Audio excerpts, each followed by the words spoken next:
Oh, you want me to read it, Carrie? Actually, Oh, she said, okay. She said, don't bend, don't water it down, don't try to make it logical, don't edit your own soul according to the fashion. Rather, follow your most intense obsessions mercifully. Thank you. Welcome, Maria. Our next one is Fariha. Hello, I'm Fariha Khan. So the quote I chose was by my favorite poet, Rumi. So it goes, words are the pretext, it is the inner bond that draws one person to another, not words. Welcome.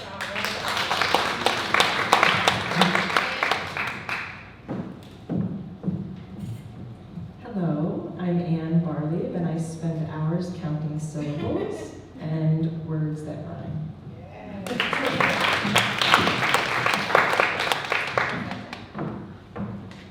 Hi everyone, my name is Rosette Toussaint. And for me, the author that inspired me a lot is a French author, Marcel Proust. And one of his favorite quote is, do not wait for life. Do not long for it. Be aware, always, in every moment, the miracle is in the here and now.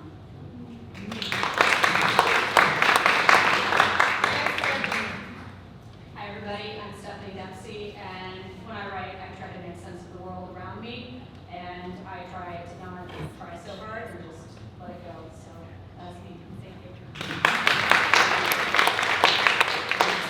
So what is up next is now I will be introducing their pieces and then you will hear the words of the poets. Please enjoy the show.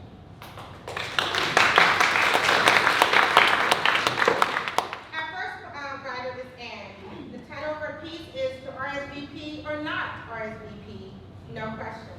Her opener says, enjoy a 3-star Michelin dinner naked with strangers in Connecticut at sunset on the water with panoramic views. The theme is trying something new. The genre is short story. The modality is creative nonfiction. Enjoy a 3-star Michelin dinner naked with strangers in Connecticut at sunset on the water, panoramic views. A luxury dining experience awaits. This was the invitation I received most recently to up-level my otherwise very conservative, very boring life.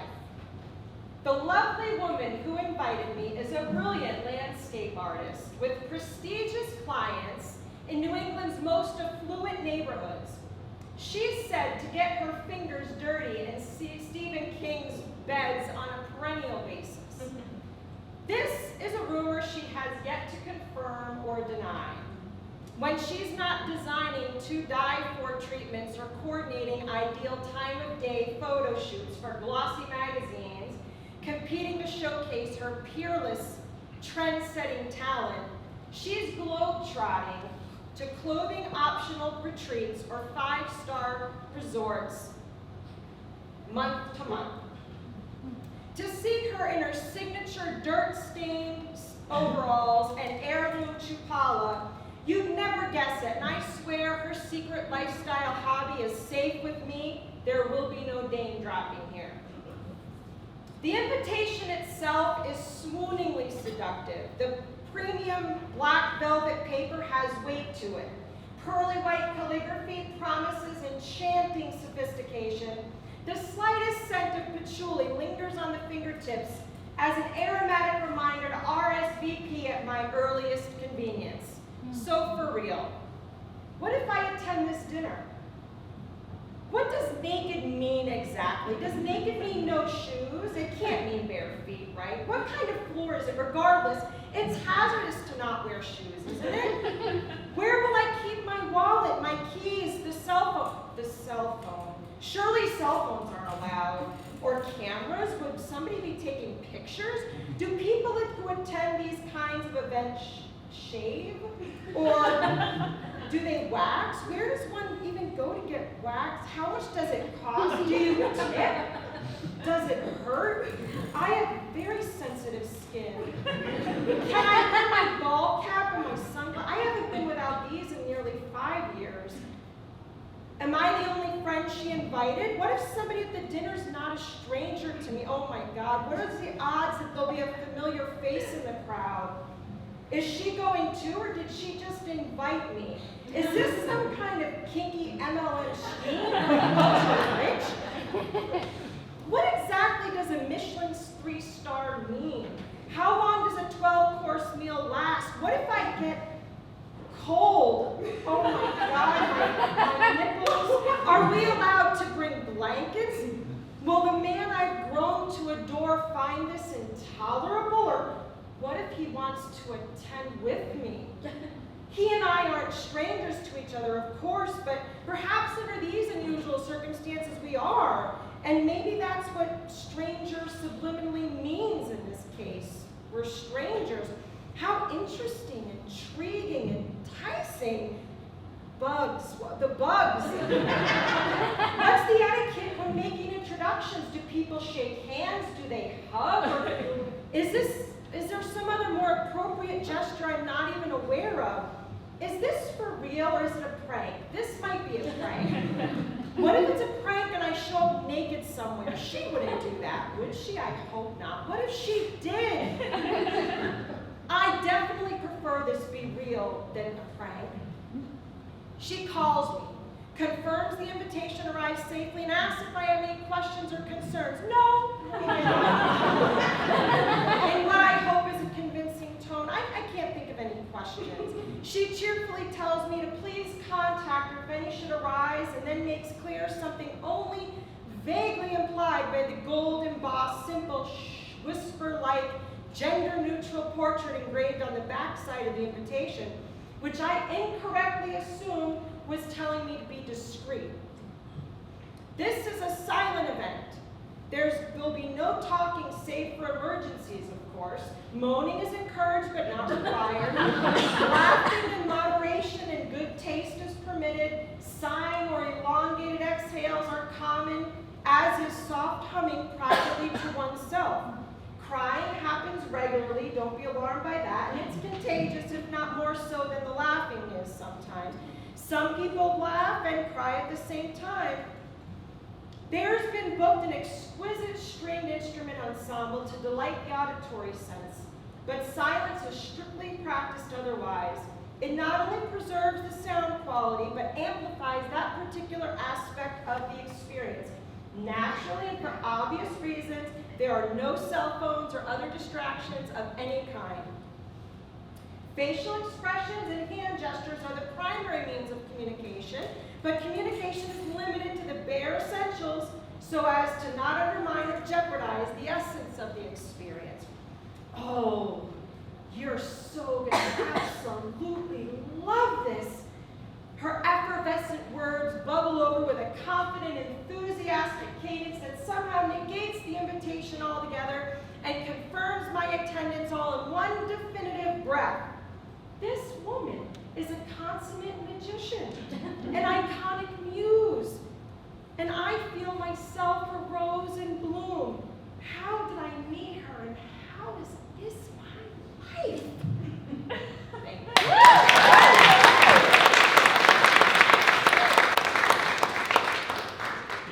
Next coming would be Rosette. If her opener would we still be neighbors? The name as the last one is what if? The genre memory lane, the modality is a letter on the other side of the fence. As I am comfortable. Use the mic. You want me to use it? Okay. As I am getting comfortable in the backyard to my favorite summer seat, I decided to draft you those lines. The birds are chirping. I have a birthday family of blue jays who decided to nest in my herb's anchor. You remember Violette? She called earlier. She had just spoken to your sisters and decided to reach out to me. Her kids are growing. Her youngest is graduating college next year. Time flies. I wonder, if we're still living in Haiti, will we be close friends? Do you think that our kids would have known each other? Do you remember that triangle, that junction in the back of our lanes. I can hear my dad, your siblings too, calling our names. Gina! Rosette! We leaned against the fence and started non-stop conversations. No boundaries. This was our spot. And it remained a special meeting space for millions of afternoons. Despite our different paths, we managed to stay connected during the years. When you got married, I took the time off to be there. That week, our teen years took precedence. It was like Gina and Rosette by the fence. We scrambled that hotel room, 4 adults, 3 kids.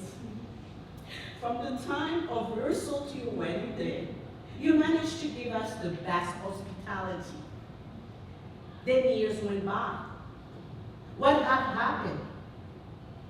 Did our American lives push us away? Did our American life push us away from each other? When I went to visit you, the year before COVID-19,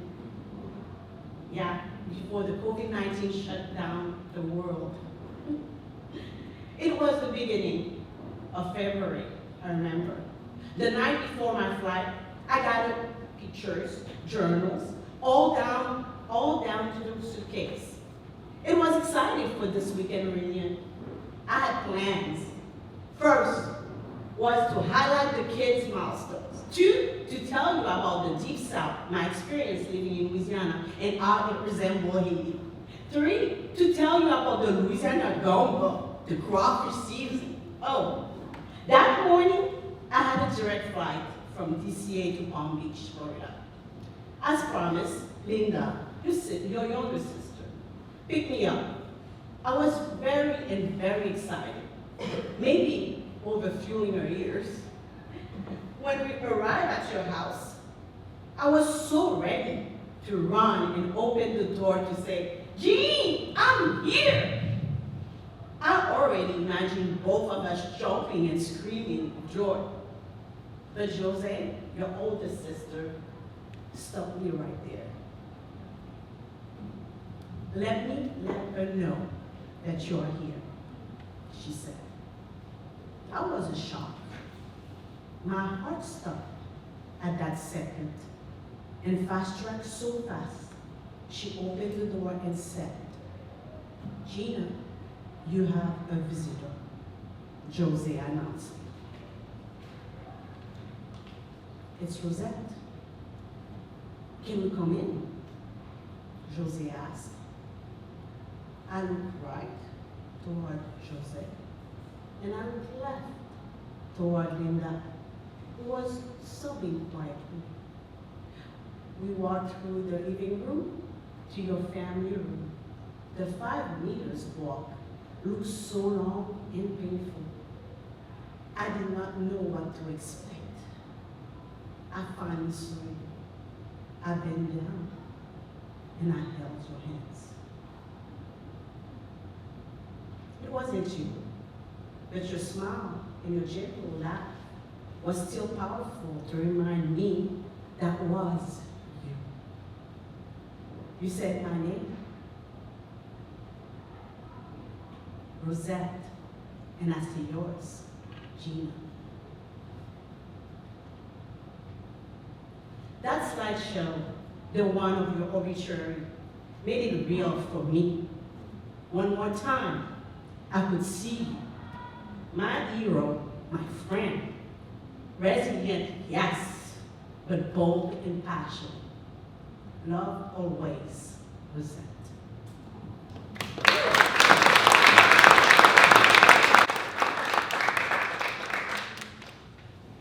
Your next piece is coming called Wonderful Things, Stephanie and Terrible Things. The opening statement, the God in my pocket makes all things knowledgeable. The theme is truth or lies, or confessional. The modality is a poem. Wonderful things and terrible things.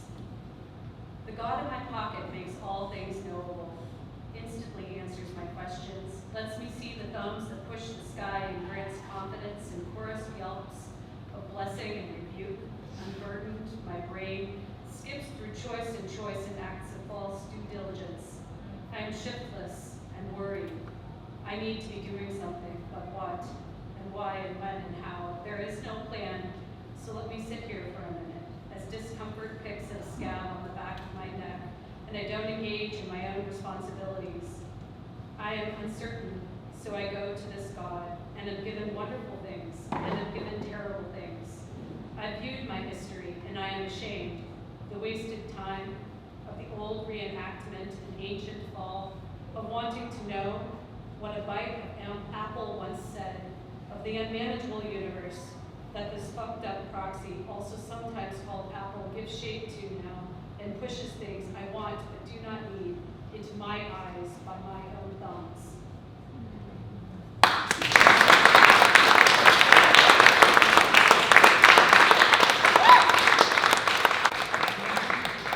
Hey, we got a stripper at a welcome break.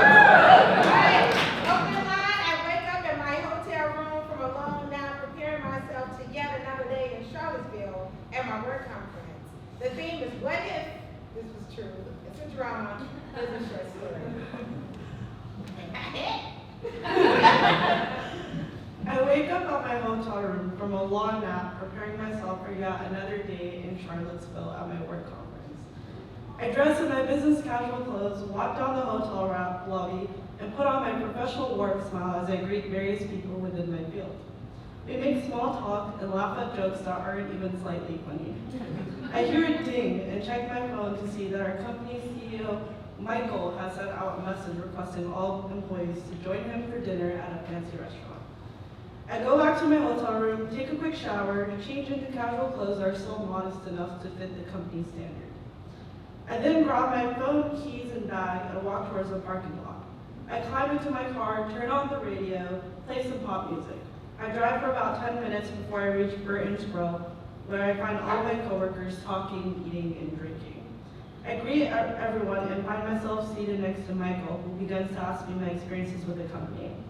I give him very simple nods to all his questions and praise my workplace to keep the conversation going. But I began to see my vision blur as Michael begins to discuss the birth of his baby son. A limousine pulls up right outside the restaurant. "Come on, everyone, let's go!" Michael yells to all his staff. I stare in confusion as I notice that all my coworkers are actually now dressed in either jeans or cocktail dresses, including myself. Everyone begins to stand, not questioning any of it, and walks towards the car. I'm the last one to get in and notice bright lights, a stripper pole, and large bottles of tequila everywhere. Everyone takes a seat except for Michael, who stands next to the pole, still wearing his suit. "Time for the real party to begin," he yells, and rips his clothes off, revealing a leather harness and underwear as he I stare in shock and awe as everyone begins to dance and drink, cheering him on. It seems like only minutes have passed and the car screeches to a stop. I look outside the window to see Paper Moon, a local strip club. I glance back and Michael has disappeared. No one seems to care as they pile outside the car and walk into the dark rooms of the club. The only light is on the main stage with a large pole where Michael stands ready for a performance. Music begins to blast as he walks around the pole, leaning against it and showing us tricks. My coworkers shout and cheer him on as he climbs the pole and twirls with his knees interlocked. He slowly comes down the pole and does a split on the ground. Everyone begins to clap as he stands and bows down. He begins to walk down the stairs of the stage and towards us. To my shock, he approaches me directly and stands in front of my face, snapping his fingers. "Hey, are you okay?" Michael asks, as I flutter my eyes to see I am back at the company dinner, surrounded by my coworkers eating and drinking. I put on my professional smile. "Your baby boy is beautiful, Michael," I respond.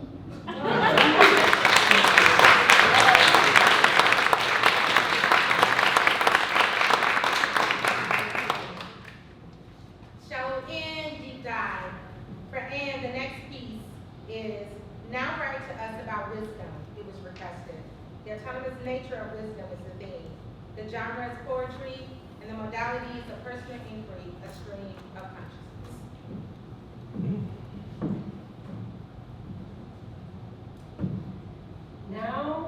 Write to us about wisdom, it was requested. Jump in the water, shallow, warm, shark infested. You might tell us about stocks, bonds, and CDs.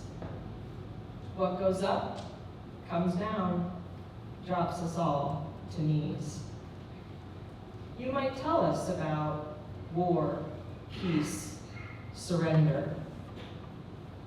What is truth? What is not? Both, a great pretender. You might tell us about rising temps, global warming. What one single bee buzzing comes of swarming? You might tell us about children, homeless, starving.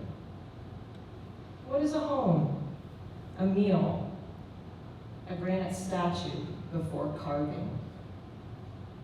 You might tell us about rape, murder, or violent crime. What is a miracle but a clock that knows not its time? You might also tell us about the things you once believed. What is known beyond all knowing can't be perceived. You might tell us how to make small talk, how to build rapport. What joy is that sailboat? No wind nor canvas, just resting ashore. You might tell us of victims and their tragic misfortunes. What can be said of perfect images, all full of distortions? You might tell us of faded evenings out under the stars. What can a thing that is yours and is mine be but ours? Now, write to us about your wisdom, and we'll pass it around and tell us too. Can we all walk on water only after we've drowned?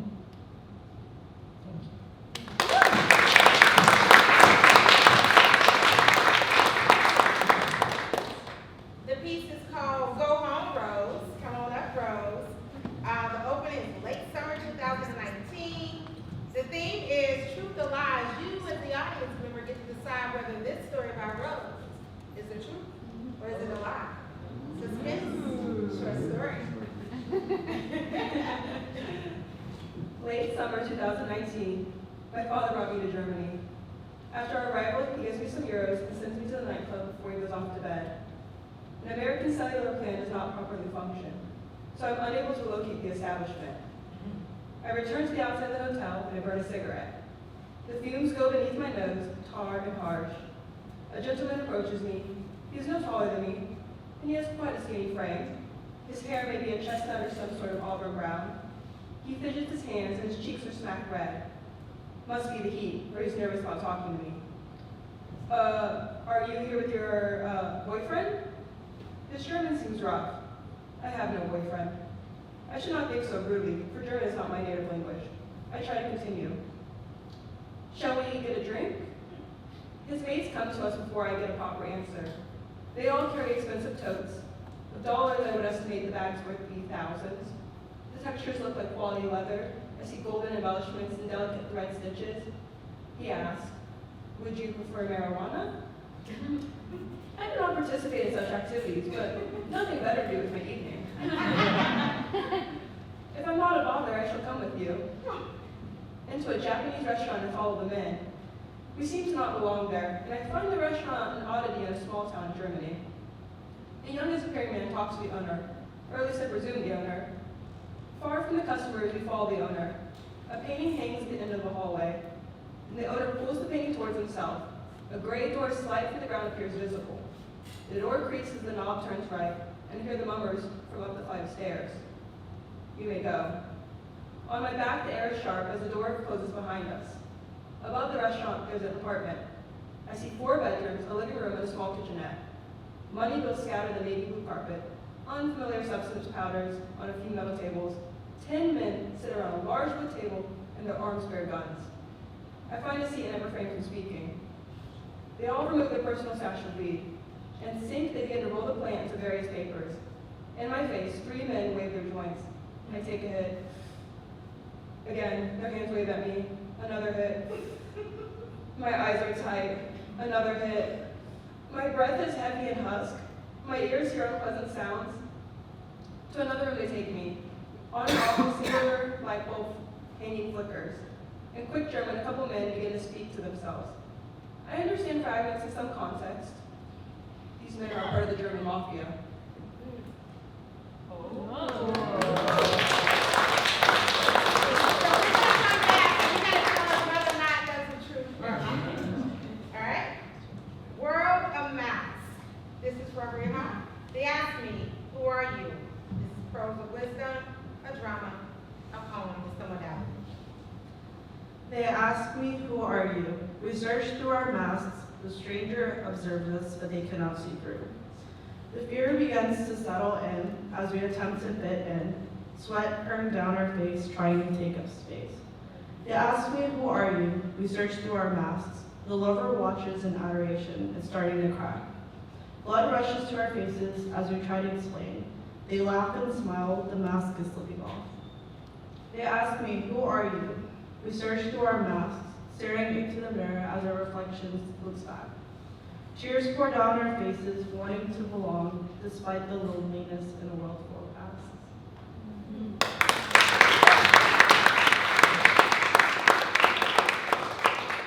Life is complicated. Another truth or lie. What do you consider right? This is satire, dialogue. Tell us if this story is the truth or is it a lie? You. Hey, you. What's right? Sounds like, can you tell? What do you consider wrong? Yes, you out there. You are perfect. So, how? Are you saying that right is, or what are you saying? Are you saying that right is attributed to someone who from their young age follow the rules? What rules are they? Where could I have learned about them? Please do not ask me how old I am. That would be embarrassing, since the AARP have singled me out as a candidate already. Yes, how old are you? The point is not really about your age, but the rules, the savoir-faire that were forced upon us as a young age. Do you remember the yeses and the nos from our parents, guardians, teachers, bosses, and the be friends and unfriends? That gets complicated. Life is complicated. Don't forget the government and their rules. Their compliance institution is also the reverse of our values, of family values. Man, it's complicated. So tell me instead, what wrongs look like? That one is easy. Everything is wrong.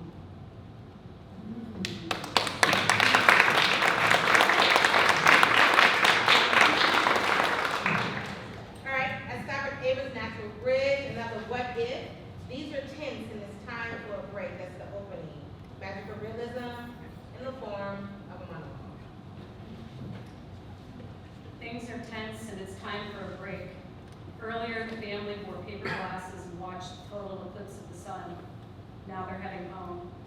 They've been driving east on I-25 for a couple of hours. The mom, always good for a rabbit hole, spots a brown sign that reads Ayers Natural Bridge. They pull off and head south.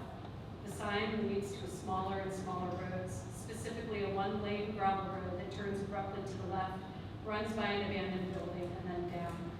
The descent is surprising. Just a few miles ago, it was grassland and open plains. They park, they swing open the doors and get out. They look at the natural bridge, they walk under the natural bridge, they consider climbing the natural bridge, then they sit in the grass, have a snack, and find something surprising. Hey, down here. Yes, I'm real. When you drove down that dusty road off the main route, you fell down a hole. It's marked on the road as a recreational site. You remember your black hole phase? That big-ass library book you checked out and lost? You were right when you wondered about alternate realities and the relativity of time. That Harry Potter shit you wished for so hard? Real. You know how your mom goes when she runs those long races and shopping? You know when she comes home hours later with only half the stuff on her list and a bag of white cheese? Sometimes she falls in the Safeway parking lot. Her holes look a lot like mud puddles. She steps in one and her mind moves her body. Your dad finds it in the bottoms of bottles and the beds of other people. We all find it in various ways. Books are filled with it. So is the internet. Is this good? Bad? I can't say. But today you found it in me in a tree in a strange park in Wyoming. You don't realize how menacing this is. To you, I look like a little green gnome in a hole in a tree trunk. And then you noticed me and then realized I was stuck, permanent, intentional. You were surprised. You were delighted. You started looking for more, and you found 20 or 30 of us hiding in the trees and holes in the ground. And while it was great fun for you kids to look for us, for adults, it's off-putting, terrifying even. It's the surprise, the shock, the forced acknowledgement. It's seeing something where you don't expect and don't want to. Adults arrange their lives in such a way they think they have more control and know more than they really do. Why are we here, they ask, and they find purpose. Who is compelled to do what and why, they ask, and they find reason. They have answers for all this stuff. They make plans, they draw maps, they have schedules, invent religions, write books, but there are no answers. The plans and maps and schedules, the beliefs, the books, they don't matter. Like that van over there, that one with the man's face, Chuck Norris. It's a portrait of an actor from Texas Walker Ranger. Here's a character on a popular TV show in the 80s. That van, it's a hole. It belongs to a super fan. You might think that's kind of neat. You have shows you really like too, like The Amazing Race. That's such a good show, especially the early seasons. People go and have adventures. They work together and solve problems. They fight. Sometimes they cooperate. They do wacky challenges. They never know where they're going and what they'll do next. Good stuff. I can see why you like it. But that Travelocity, no, motherfucker. Real media horror. But back to that man over there. It's taller than any you've ever seen. And if you went inside, you could probably stand. Your brother? I bet he could stand on tiptoe without his hair brushing the ceiling. You know, you could go in. Just pull the handle and step in. Maybe stay forever. But your sister? She's too tall, too old. She'd have to nod, and I don't think she'd want to anyway. She's weird like that, a little firstborn. She notices that things don't add up and asks questions, pokes holes in things, avoids the shots, that van over there. But everybody eventually falls. That heavy hammer? That's someone's home. Is it safe here? Are you okay? Should you go? But before you go, look at your dad's wild hair, wild beard, wild eyes. Your family camped in a national forest for a month. Your mom ran a 100-mile race. Or actually, she ran 3 this summer. Levels are 4th, and she has 1 more to go. Your dad just got out of rehab and flew to see the eclipse in the road trip home to the place where you burned pallets in the backyard for a bonfire in the middle of that nice neighborhood in Arlington before the police came and did a welfare check. You're going back to that nice home where you share a bedroom with your sister and your brother has a room at the other end of the stairs that isn't clean anymore. And the dishes piled up because mom's always in bed when she's not working or running or camping with you in the woods or batshit crazy chasing dad or crying or bringing home food that you don't know how to eat. And maybe they're right, the adults. Maybe the plans and schedules and maps and beliefs would help a little, but they can't make it stop. Neither can you. Neither can I, because I'm a gnome. This is a hole. The family notices that they're alone in the park. The sun just slipped behind the embankment. Afraid the park closes at sunset and the gate will be locked. They hurry to leave. They don't know where the afternoon is gone, but nobody says anything. The kids get in the van and buckle up. The mom and dad get in and put on their seatbelts too. They start the van and peel out. It's 1,791 miles to Arlington, and it's getting dark.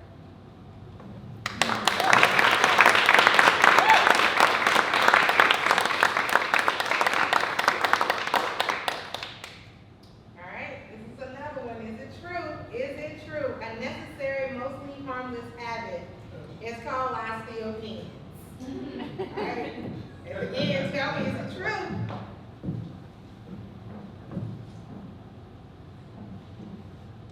I steal pens.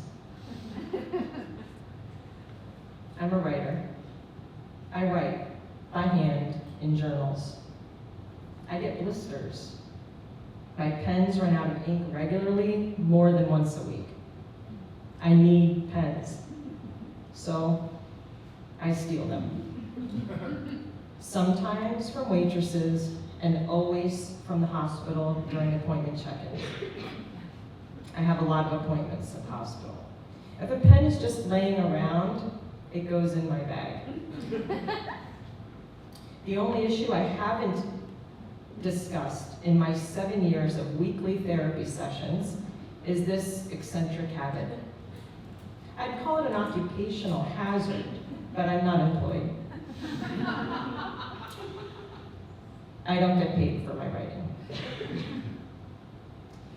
I suspect my therapist might actually know that I take his pens, but he hasn't said anything about it.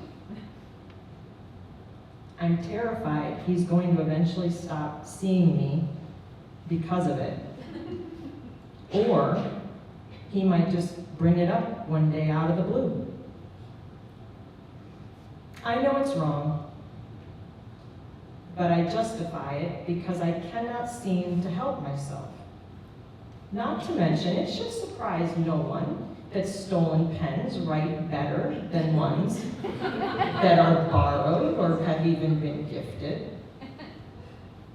We've all heard it said that while it can't be scientifically explained, the mug we drink our coffee from matters, and this is true. Similarly, write it like you stole it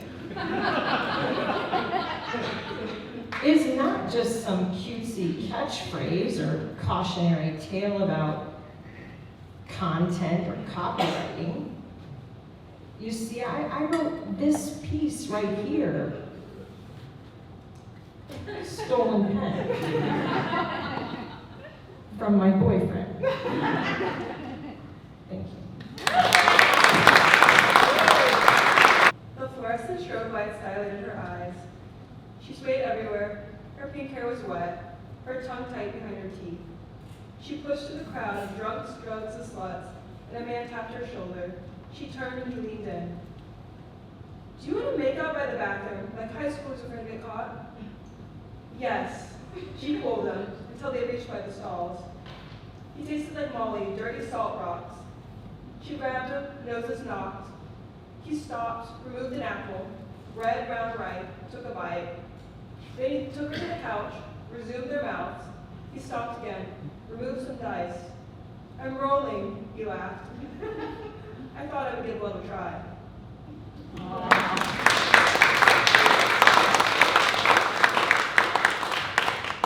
Alright, another truth or lie. This bright neon lights fill the room as I sway my hips to the heavy bass blasting from the loud speakers. Is she lying, y'all?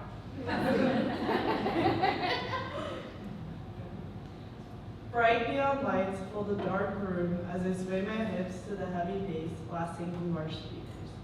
My left ear attracts a whisper. Do you want to try some Molly? I turn my head to a young and attractive face holding out a bag of powder. I grab the bag, dip my finger in, and taste a combination of dirt and alcohol. I cough and immediately grab a glass of water and yet another sweaty body dancing next to me. I take a long sip and smile to myself. The bass continues to hit my eardrums as I focus on the lasers filling up the room. I glance to my right and watch my friend Gia ingest the entire bag. Stop, that's too much, but it's too late. She slowly begins to move to the beat and dances on strangers. I follow her through the crowd and watch every movement. She gives a boy a kiss and hugs another. I've never been so happy, she yells to her boyfriend, Patrick. To my surprise, he smiles and hugs her, not aware of what's going on. As my friend and her boyfriend continue to dance, I start to feel the room spinning and my eyes heavy. I feel an intense rush of euphoria and am now distracted by the flashing lights yet again. Time feels endless and my body begins to melt with the crowd. We're leaving, I hear my friend's boyfriend yell as he grabs us by our hands and begins to drag us out of the venue and into the cold and dark night. We begin to walk the streets of DC, watching drunk people attempting to stumble down the street. Homeless men approach us asking for money and then laughing as Gia and I struggle to keep up with Patrick. We reach a small car and he clicks his key opening the trunk. The only way we can get back onto base is if you guys hide in the trunk. Gia and I laugh and immediately jump in. He closes the trunk and we use our phone to shine a small light as the car begins to move. We giggle every time we hit our heads at a speed bump. About 15 minutes later, the trunk door swings open and Patrick yells, "Welcome home."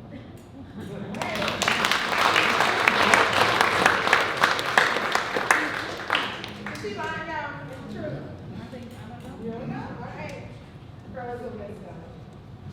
Dealing with age and deficiencies, she starts to accrue. Confessional is a poem. Poetic mishearing. Dealing with age and the deficiencies she starts to accrue, not noticing the daily change, but rather in flashes how the body fails her. She believes in the certainty of walking the dog, or having coffee in the morning, or making it to the toilet and being able to rise out of a chair. Like a poet who finds work in the dropped list found on the ground of a parking lot, her brain pauses in incomprehension after hearing a simple statement, and then realizes the artistic opportunities of an unreliable body. Poetry and incomprehension, beauty and madness.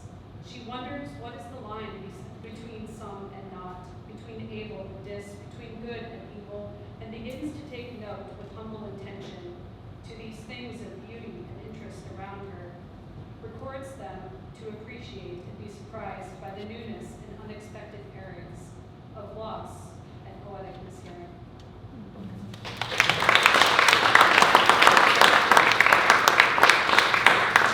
God, country, and family, pearls of wisdom, a poem. Rosetta.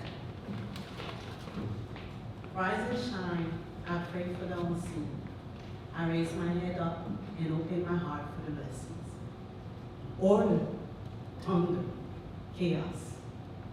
You give the power, the order. You manifest the thunder. You declare the chaos. God it is. The mighty protects, the mighty gives, and the mighty takes it away. Duty, mission, moral. Country gives as duty. Country gives us a mission. Country teaches us moral. Country it is. The mighty protects, the mighty gives, and I surrender for the commitment. Love, tender harmony. The perfect family holds it. Insecurity, fear, shame. The not so perfect family crashes it. Family it is. The mighty protects, the mighty gives. And is it karma? Love is love. Trust is power. Believe is faith. All